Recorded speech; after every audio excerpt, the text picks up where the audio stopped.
자, 우리가 계속해서 이 베드로 전서를 강의하고 있는데, 이 베드로 전서를 어떤 환경에서 기록했냐면 예루살렘에서 저들이 큰 은혜를 입었어요. 성령의 충만함을 입었단 말이죠. 그러면 그들이 흩어져야 돼요. 오직 너에게 성령이 임하시면 권능을 받고 예루살렘, 유대, 사마리아 땅 끝까지 이르러서 나의 증인이 되라 그래서요. 근데 예루살렘에서 큰 은혜를 받았고 성령 충만함을 받았는데 너무너무 좋은 거예요. 그러니까 그 다음에 흩어져야 되는데 흩어질 줄을 몰라요.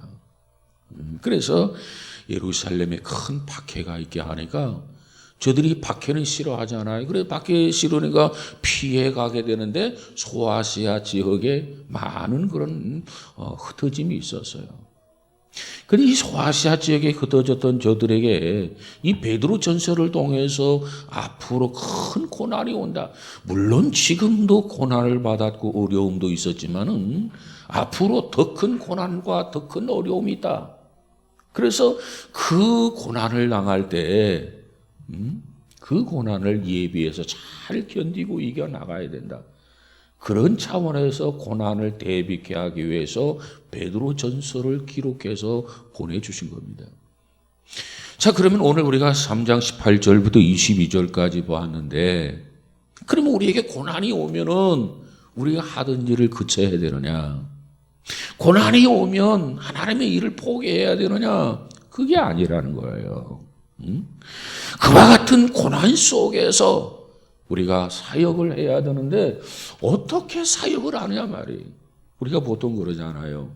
개인적으로 가정적으로 힘들고 어려운 부분이 있으면 주의 일 하다가 다 놓고 다 쉬고 그러려고 하는 마음을 갖지 않아요? 그런데 오늘 이 베드로 전서를 통해서는 자, 고난을 닥치니까 사역을 그만둬라? 포기해라? 내려놓아라? 결코 그거 아니에요. 그래서 오늘 주제를 이 고난 속에서 어떻게 사역을 해야 되냐. 사역은 죽을 때까지 하는 거예요. 하나님 앞에 부름받을 때까지 해야 되는 겁니다. 컨디션이 좋으면 하고 나쁘면 안 하고 흥하면 하고 그러지 못하면 포기하고 이거 아니에요. 하나님이 이걸 인정하지 않아요. 그래서 오늘의 주제는 이 고난 속에서 우리가 어떻게 사역을 해야 되느냐. 사역은 하기는 해야 되는데 포기해서는 안 되는데 내려놓아서는 안 되는데 어떻게 해야 되느냐. 이거 하나님이 원하시고 주님이 기뻐하는 일이기 때문에 고난 속에서 우리는 어떻게 사역을 해야 될 거냐, 어떤 방법으로 해야 할 거냐, 그것을 강조하고 있는 것이 오늘 18절에서 22절의 내용이다 하는 겁니다. 그렇습니다. 고난 속에서 우리들은 어떻게 사역을 할 수 있는가? 어떻게 일할 수 있는가? 그 부분을 좀 살펴보고자 합니다. 자, 이 고난의 시대의 사역에 대해서 오늘 본문에 보면 세 가지로 생각해 볼 수 있어요. 세 가지. 세 가지 나누어서 생각을 하는데 첫 번째가 고난 속에서 예수님은 어떻게 사역을 하셨는가? 예수님 마지막 십자가 질 때 할 수만 있으면 이 잔을 내게서 지나가게 하옵소서 이런 기도를 하잖아요. 예수님은 고난 속에서 어떻게 사역을 하셨는가? 결국은 그 고난을 받아들이죠. 내 뜻대로 마옵시고 아버지 뜻대로 하옵소서. 그래서 하나님의 그 거룩하신 뜻을 그리스도를 통해서 성취하고 구원의 길이 활짝 열리게 된 겁니다. 그 다음에 두 번째는 노아의 사역을 언급하고 있어요. 노아 시대의 사역. 이 노아 시대의 사역은 어떻게 이루어졌는가?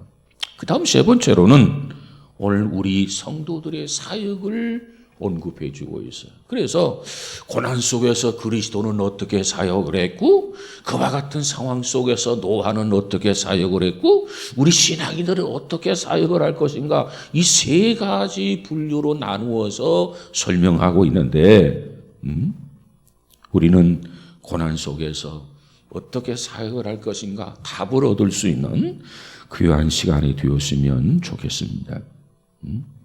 자, 그러면 이 세 가지 초점을 맞추어서 본문을 생각하려고 하는데 사실 이 오늘 본문의 이 내용들은 성경에서 가장 난해한 구절입니다. 가장 해석하기 어려운 구절이 오늘 본문의 내용이에요. 오늘 본문을 해석하던 그런 주석가는 심지어 이런 말을 했어요. 어떤 주석가는 뭐라고 했냐면, 만약 사도 베드로가 자기의 글이 이렇게 많은 신학자들과 주석가들에게 본민을 야기시킬 줄 알았다면 본문을 기록하지 않았을 텐데 그랬어요. 많은 신학자들이 이 본문을 해석합니다. 많은 주석가들이 이 본문을 해석합니다. 그런데 어느 신학자든 어느 주석가든 이 본문을 가지고 어떻게 해석해야 옳으냐 본민을 한다는 거죠. 그러니까 만약에 베드로가 이것을 알았더라면 이것을 기록하지 않았을 텐데 이런 말을 했어요. 그만큼 오늘 본문은 해석하기 어려운, 참으로 이해하기 어려운 구절로 구성되어 있다. 이걸 알고 우리가 이 말씀을 접근할 수 있도록 그렇게 해주시기 바랍니다. 특별히 오늘 본문 19절을 한번 가볼까요? 19절 시작. 그가 또한 영으로 가서 옥에 있는 영들에게 선포하시니라. 그래서 다시 한번 봅시다. 시작. 그가 또한 영으로 가서 옥에 있는 영들에게 선포하시니라. 가장 대표적인 난해한 그런 구절입니다.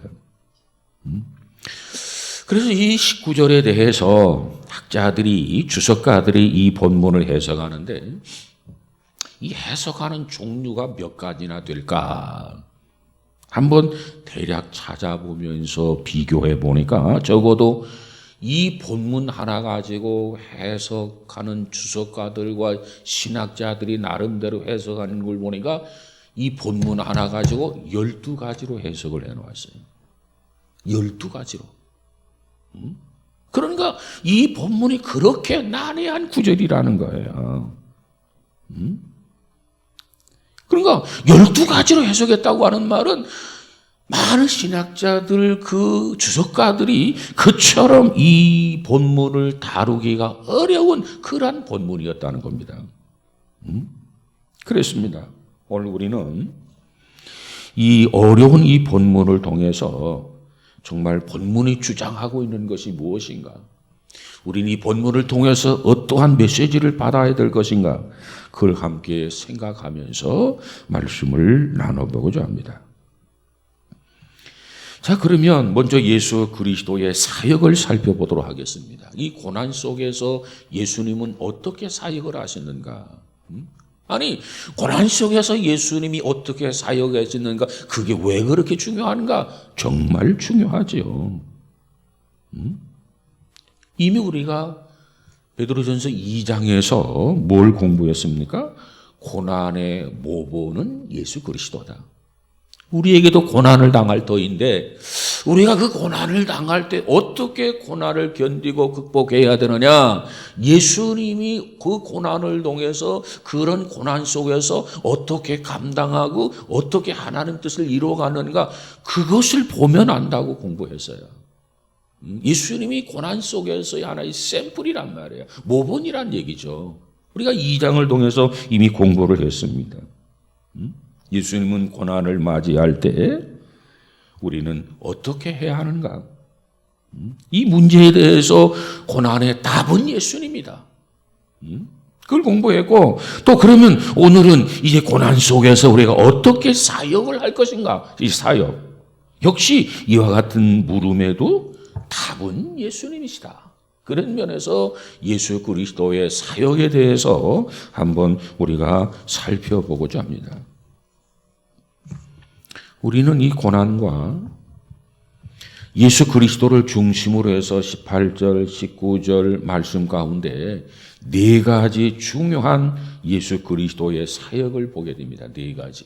그 중에서 오늘은 한 가지만 공부하려고 그래요. 예수님은 고난 속에서 어떻게 사역을 하셨는가? 죽으심으로 사역을 하셨다는 거예요. 예수님의 그 사역을 우리가 몇 가지로 생각을 해보는데 그 중에서도 첫 번째 예수님께서 고난 속에서 자기 자신이 죽음으로 사역을 했다는 거예요. 죽음으로. 이게 중요해요. 예수님께서 사역을 하셨는데 그 사역 중에 중요한 사역은 죽음의 사역입니다. 죽음의 사역.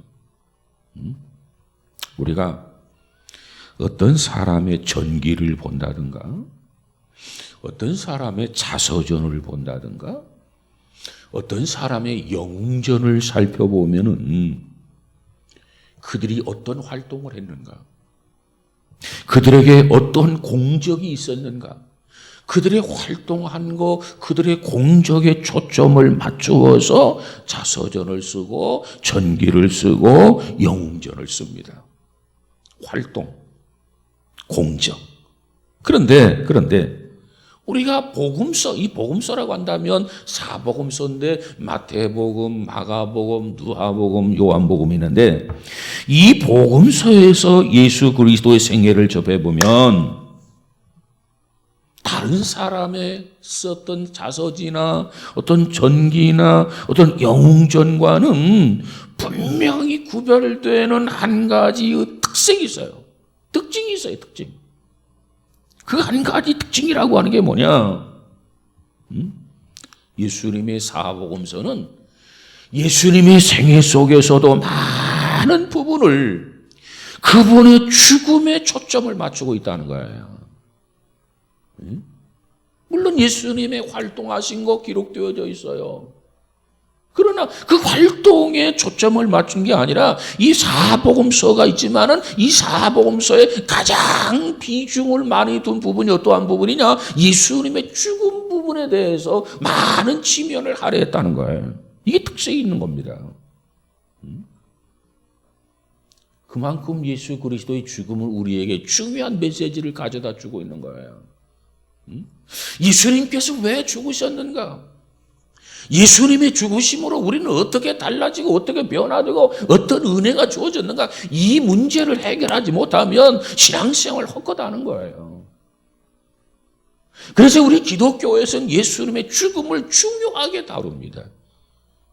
예수님의 죽음을 뭐라고 표현하죠? 십자가. 지금의 이 절기상으로 무슨 절기죠? 사순절. 이 사순절의 내용이 뭐죠? 예수께서 나를 위해서 고난과 고초를 겪으시고 십자가를 지었다고 하는 것을 다시 한번 인식하고 받아들이고 고백하는 거예요. 이게 사순절이란 말이에요. 사순절의 의미죠. 그래서 성경에 보면은 다른 인간은 전기나 어떤 영웅전이나 자서전을 보면 그가 어렸을 때 뭐 태어나가지고 뭐 어떻게 하고 해가지고 전체적으로 그의 활동이나 공적을 대상으로 해서 많은 지면을 하게 되는데 예수님은 사복음서에 보면은 그의 내용이 2분의 1, 절반가량이 예수님의 죽음에 대한 메시지라는 거예요. 그만큼 죽음의 사역이 정말 중요한 부분을 차지하고 있기 때문에 이렇게 절반이나 할애해서 죽음을 언급하게 된 것입니다. 사람들은 뭔가 그분이 했던 자랑스러운 일들, 행적들 이런 것들을 이렇게 부강시켜서 기록을 하지만 예수님은 예수님의 죽음이라고 하는 이 사건을 부각시켜서 주께서 우리를 위해서 십자가를 감당하셨음을 보여주고 있습니다. 그렇습니다. 예수님의 죽음이야말로 그리스도의 전생에 있어서 정말 중요한 그러한 부분이다. 사역의 초점이었다라고 하는 것을 기억하시기 바랍니다. 자, 그러면 예수 그리스도의 죽음이 어떻게 그렇게 그리스도 전생의 사역의 초점이 될 수 있느냐? 그 이유는 바로 이거예요. 예수님이 이 땅에 왜 오셨는가부터 살펴보면 됩니다. 예수님께서 이 땅에 왜 오셨어요? 죽기 위해서 오셨어요. 여러분, 세상에 어느 누가 세상에 죽기 위해서 오는 사람이 있습니까? 우리 모두는 살기 위해서 온 거 아니에요. 그런데 예수님은 살기 위해서 온 게 아니라 예수님은 죽기 위해서 오셨어요. 죽기 위해서. 그렇기 때문에 예수님께서 하신 그 사역을 놓고 보았을 때 예수님의 죽음에 대해서 이해하지 못하면 전체적으로 예수님의 생애를 이해할 수가 없어요. 이해가 불가능해요. 예수님의 죽음에 대한 이해가 선행되어져야 된다는 겁니다. 왜? 죽기 위해서 오신 분이기 때문에. 마태복음 20장 28절에 가서 보니까 인자가 온 것은 섬김을 받으려 함이 아니요 도리려 섬기려 하고 자기 목숨을 많은 사람의 대속물로 주려고 오셨다. 그래요. 주려 함이니라. 죽기 위해서 오신 거예요.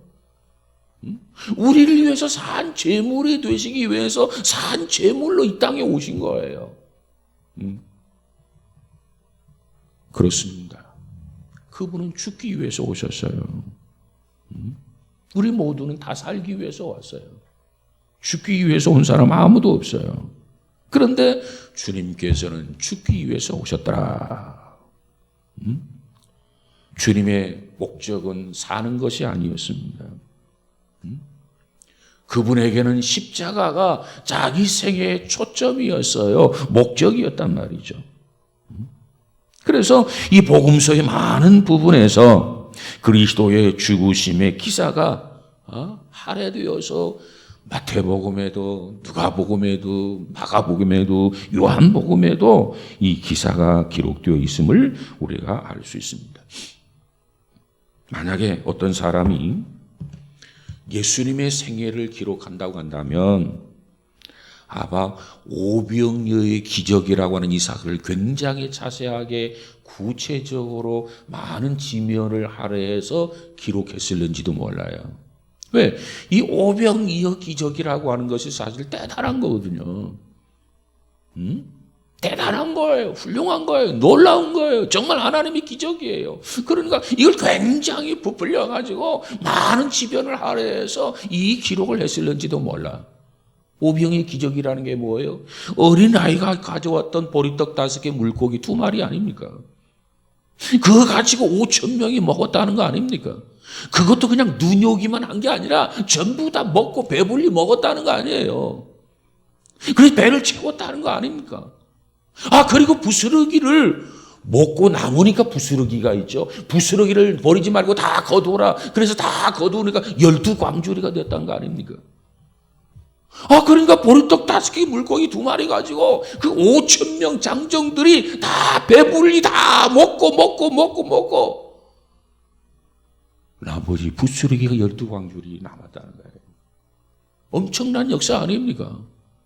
그러니까 이건 도저히 있을 수 없는 일이다 하면서 이 사건에 대해서 굉장히 많은 부분을 할애해서 기록하려고 했을 거예요. 또 베드로가 물 위에 걸어가는 내용. 아니 어떻게 사람이 물 위에 걸어가? 이 엄청난 일. 만약에 사람이 예수님의 행적을 기록했더라면 역시 그 부분도 굉장히 많은 지면을 할애해서 예수님이 베드로를 물으라 했고 오라 했고 그래서 주의 명령을 받아 베드로가 순종해서 물 위로 걸어왔더라. 그렇게 기록을 할 수 있었을 거예요. 그런데 이와 같은 것들은 다 간단하게 술술 다 지나갑니다. 왜? 주님에게는 이것이 중요한 게 아니야. 우리에게는 오병이어가 중요하고 우리에게는 베드로가 물 위에 걸어간 것이 중요하고 우리에게는 병든 자가 치료받고 문둥이가 치료받고 안진뱅이가 일어나고 이것이 우리에게는 중요하지만 성경의 저자는 성령이에요.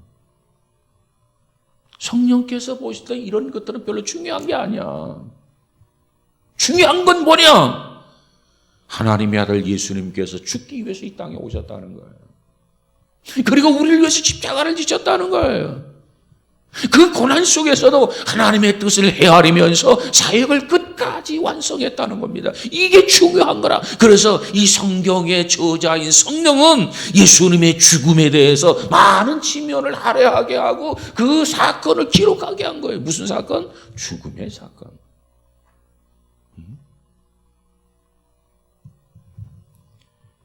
여러분, 예수님의 가장 중요한 그런 업적이 뭐냐? 십자가에서 죽으셨다는 거예요. 아니, 예수님에게 있어서 가장 중요한 업적이, 아니, 십자가에서 죽는 거, 어떻게 이것이 가장 중요한 업적이 될 수 있는가? 업적이 될 수 있죠. 어떤 면에서 중요한 업적이 될 수 있느냐? 그분이 십자가의 죽으심으로 말미암아 온 인류가 죄로부터 해방을 받게 돼요. 얼마나 소중한 겁니까? 예수님이 십자가의 죽으심으로 말미암아 그리스도 안에서 이 땅의 구속이 완성된단 말이죠. 오늘 본문 18절 한번 가볼까요? 18절 같이 봅시다. 시작. 그리스도께서도 단번에 죄를 위하여 죽으사 의인으로서 불의한 자를 대신하셨으니 이는 우리를 하나님 앞으로 인도하려 하심이라. 육체로는 죽임을 당하시고 영으로는 살리심을 받으셨으니. 그랬어요. 그렇습니다. 여기 보니까 죄를 위해서 죽으셨다는 사실을 강조해 주고 있어요. 그리스도께서 단번에 죄를 위하여 죽으사, 단번에 죄를 위해 누가? 예수 그리스도가 의인으로서 불의한 자를 대신하였으니. 여기서 의인이 누구예요? 예수 그리스도. 불의한 자는 누구예요? 온 인류. 예수께서 온 인류를 대신하셨으니 이는 우리를 하나님 앞으로 인도하여 하심이라. 구원의 길을 트시려고, 구원의 다리를 놓으시려고 예수님께서 단번에 죽으셨다는 겁니다. 이게 뭐냐? 이게 십자가예요. 이게 십자가. 그래서 여기 보니까 단번에 죽으셨다고 하는 것을 강조해 주고 있어요. 그분의 이 고난은 분명한 목적이 있었어요. 목적. 어떤 목적이냐? 그분의 죽음은 자연사도 아니고, 그분의 죽음은 사고사도 아니고, 그분의 죽음은 분명한 목적에 근거한 죽음이었단 말이에요. 그 목적이라는 게 뭐예요? 죄를 위해서 죽으셨어요. 우리의 모든 죄를 위해서 십자가에 달리셨어요. 그분이 십자가에서 자기 목숨을 내어 놓으심으로 말미암아서 대속의 제물이 되셨고, 예수님께서 대속의 제물이 되셨음으로 말미암아서 우리는, 불의한 자는 그분을 통해서 속죄함을 받게 됐단 말이에요. 오늘 본문에서도 그걸 강조하고 있잖아요. 죽으사 의인으로서 불의한 자를 대신하였으니. 그렇습니다. 여기서 의인이라고 하는 말은 단수예요. 의인으로서 불의한 자를 대신하였으니. 여기 의인은 단수예요. 근데 불의한 자, 이 원어에 보면 불의한 자들, 복수란 말이에요. 복수. 그러니까 여기서 의인은 단 한 사람밖에 없어요. 한 사람. 여기서 의인은 단 한 사람밖에 없는데 그 한 사람이라고 하는 게 누구냐? 예수 그리스도 한 분만 의인이라는 거예요. 그분만, 그 홀로 의인입니다. 그 밖에 모든 사람들은 다 죄인이에요. 그 밖에 모든 사람들은 다 불의한 자들이에요. 불의한 자들. 그래서 로마서 3장 10절, 23절에 가보면 의인은 없나니 하나도 없으며 그랬어요. 모든 사람이 죄를 범하였음에 하나님의 영광에 이르지 못하더니 그랬어요. 그렇습니다. 그분만이 홀로 의인이십니다. 우리 모두는 다 불의한 자들이에요. 우리 모두는 다 죄인들이에요. 자, 사도행전 기자가 쓴 것을 한번 보면은 그리스도의 죽으심을 둘러싸고 그리스도를 변호하면서 이 외치는 음성을 한번 들어보시길 바랍니다. 사도행전 3장 14절 15절에 우리 한번 같이 볼까요? 사도행전 3장 14절 15절.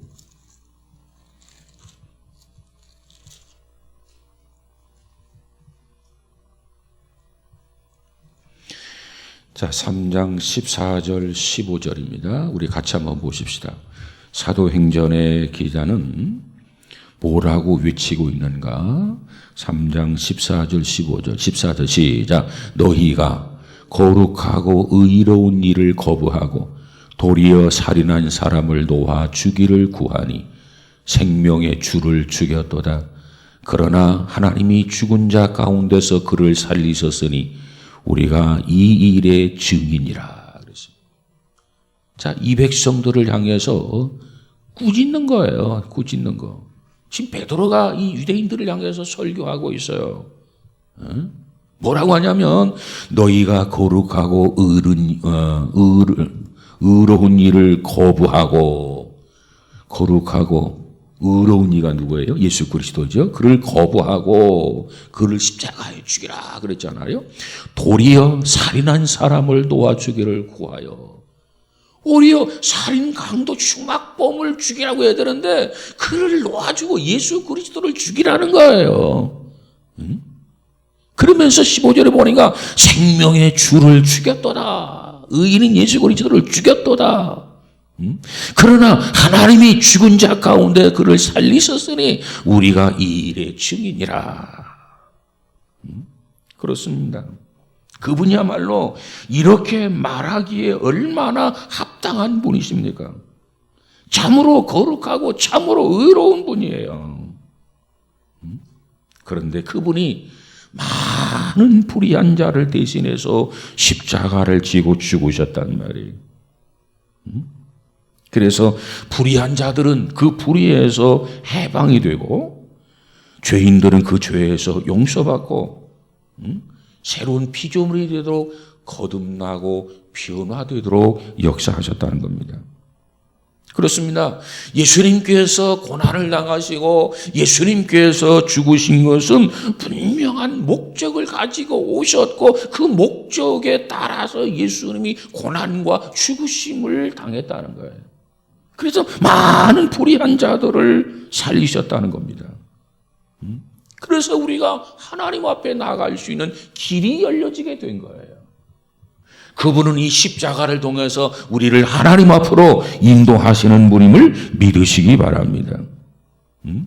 죄를 위해서 죽어주셨어요. 불의한 자를 대신해서 죽어주셨어요. 왜? 죄인들을, 불의한 자를 주님 앞으로 인도하기 위해서. 주께서 우리를 위해서 십자가에 죽으셨다. 이것을 사도 베드로가 강조하고 있는 내용 아닙니까? 자, 그런데 문제는요, 죄를 위해서 죽으시고 불의한 자를 대신해서 죽으신 이유는 불의한 자, 죄인들을 다 하나님 앞으로 인도하시기 위함이었다. 이것이 베드로가 설교하는 설교의 내용입니다. 자, 그런데 여기서 하나님 앞에 인도하시기 위함이었다 그러는데 하나님 앞에 인도라고 하는 이 단어가 아주 흥미로운 단어라는 거예요. 어떤 면에서 인도라고 하는 단어가 그처럼 흥미로운 단어냐 하면은 인도라고 하는 말은 본래 히랍 시대에 왕의 비서의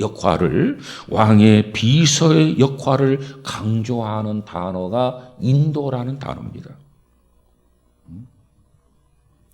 고대 히랍 시대 때 히랍의 왕들이 비서를 데리고 있었는데 그 비서 가운데 가장 연장자 비서, 다시 말하면 수석 비서가 하는 일이 있어요. 그건 뭐냐면 누구든지 왕을 아련하러 오면은 그 왕을 아련하려 오는 사람을 왕 앞으로 인도해 주는 사람이 바로 이 사람이라는 거예요.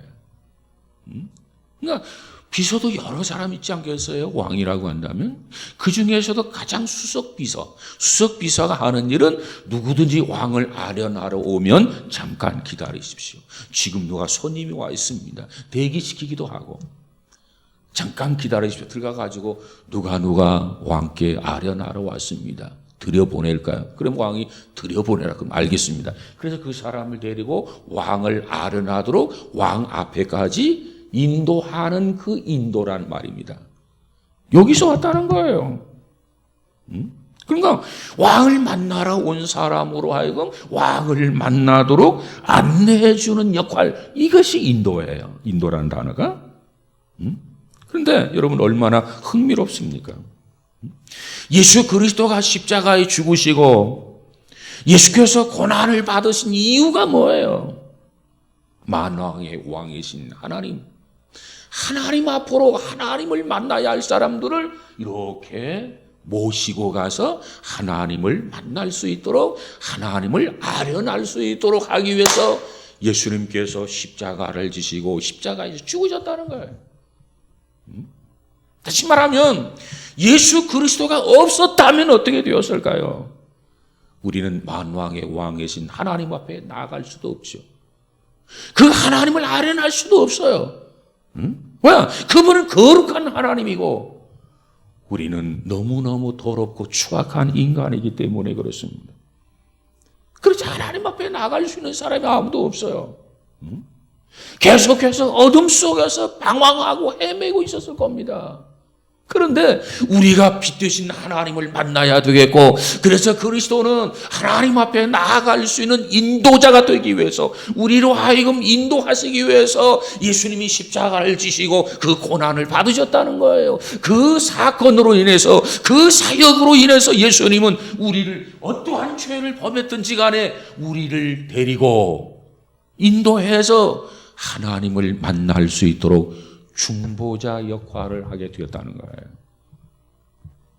이게 주께서 이뤄놓으신 사역입니다.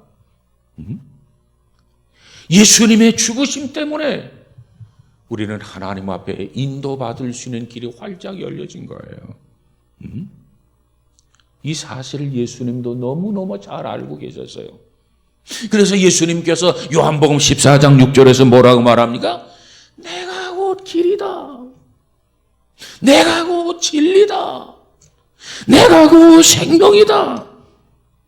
나로 말미암지 않고는 누구든지 하나님 앞에 올 자가 없다. 내 인도를 받아야 왕을 아련할 수 있다는 겁니다. 나의 인도를 받지 아니하고는 왕을 아련할 수 있는 사람이 아무도 없다는 거예요. 그 길을 열어놓으신 분이 바로 예수 그리스도입니다. 그래서 자신 있게 나 외에는 안 돼. 아버지께 나아갈 수 있는 길이 없어. 하나님을 아련할 수 없어. 나를 통해서만이 가능해. 그래서 오직 나는 유일한 길이요, 오직 나는 유일한 진리요, 오직 나는 유일한 생명이라, 이렇게 주께서 친히 우리들에게 말씀해 주신 줄로 믿습니다. 이것이 이 고난 속에서 주님이 감당하시던 사역 중에서도 죽으심의 사역이라는 거예요. 여러분, 저와 여러분에게도 이와 같은 은혜가 있어져서 그리스도 안에서 마음껏 하나님을 향해서 아버지라고 부르면서 찬양하며 경배하며 살아가는 우리 모두가 되어지기를 주님의 이름으로 축복합니다. 예수님께서 그 고난을 통해서도 사역을 감당하셨어요. 그 사역이라고 하는 게 뭐냐? 하나님의 뜻을 이루는 거예요. 하나님이 원하시는 걸 감당하는 거예요. 주님도 사실은 이 고난이 얼마나 고통스러운가 아셨잖아요. 그래서 할 수만 있으면 이 잔을 내게서 지나가게 하옵소서, 좀 피하고 싶었어요. 그러나 하나님의 뜻이 그게 아닌 것을 깨닫고 내 뜻대로 마옵시고 아버지 뜻대로 하옵소서. 그리고 십자가를 지셨어요. 이처럼 큰 일을 하셨어요. 그러기에 우리에게 구원의 길이 활짝 열렸다는 겁니다. 아무쪼록 오늘 고난 속에서도 그리스도가 사역을 감당해서 우리에게 생명의 길이 열린 것처럼, 우리가 아무리 힘이 들어도 아무리 어려워도 하나님의 일, 하나님 주신 어떤 사명감, 그건 충성을 다해야 될 줄로 믿습니다. 그럴 때 하나님께서 우리를 통해서 영광을 받으시고 하나님의 계획이 이루어지는 것을 믿으시기를 바랍니다. 오늘은 여기까지만 하겠고 둘, 셋, 넷은 다음 주에 하도록 하겠습니다. 잠깐 기도하겠습니다. 거룩하신 하나님 감사합니다. 고난 속에서도 주님께서 사역을 잘 감당하셨기에 하나님의 뜻이 이루어졌고 구원의 길이 활짝 열려졌습니다. 누구든지 나로 말미암지 않고는 아버지께로 올 자가 없다.